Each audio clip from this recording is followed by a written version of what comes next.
Walkman. I was leaning on the wooden banister looking up at her. She was wearing a simple Versace shift dress. "Do you know," I said, "I've never seen you looking so good. You look perfect. You don't need the sunshine. Look at your tan already." And she skipped down the stairs, smiling. We went through into the inner hallway. "Hang on to that for a minute." She thrust her shoulder bag in my hands and disappeared into the ladies' room. Within minutes, she was ready to go. She stepped out into the sunshine and into the rear passenger seat of the BMW as the chauffeur started the engine. I pulled out and stretched the seatbelt, then leaned across her to fasten it. "If you have a chance to ring me, you will, won't you?" she asked me.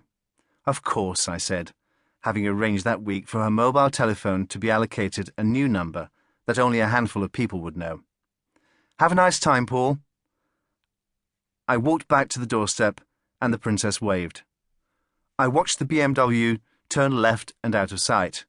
She was heading for Heathrow and an aeroplane to Athens. The Burrells joined Maria's side of the family, the Cosgroves, on a 4-day holiday in Nice. We visited Kilkenny Castle, then the village where the BBC series Ballykiss Angel was filmed, visiting the famous Fitzgerald's pub. I was under strict orders from Maria to forget about work and the princess. "This is a family holiday and family time," she said. The only problem was that I had promised the princess I would ring.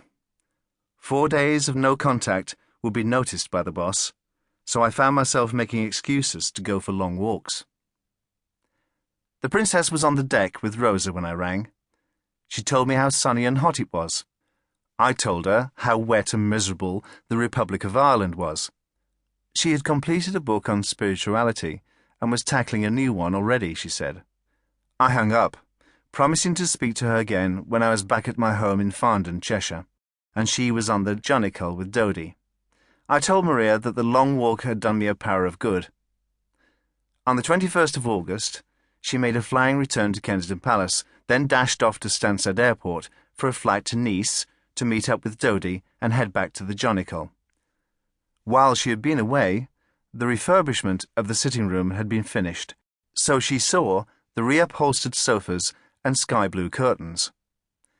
The refurbishment was ironic because, after flicking through the property brochures from America, the chance had arisen to purchase a cliff-top property in California, the home of British actress Julie Andrews. The princess was seriously considering a new future there, but it would not have to be a permanent move. She wanted to buy a holiday home where she could spend up to 6 months of the year while she kept KP as her London base. A move to America had been on the cards since the spring. In August, between holidays, she had spread out the brochure and said, "America is where my destiny lies, and if I decide to do this, Paul, I would like you, Maria, and the boys to join me." As we knelt on the sitting room floor, she pointed at the Julie Andrews property, featured on several colour pages and floor plans. "This is the main reception area. This is where William's room will be, and Harry's. And that annex is where you will live with Maria and the boys. This can be a new life. Isn't it exciting?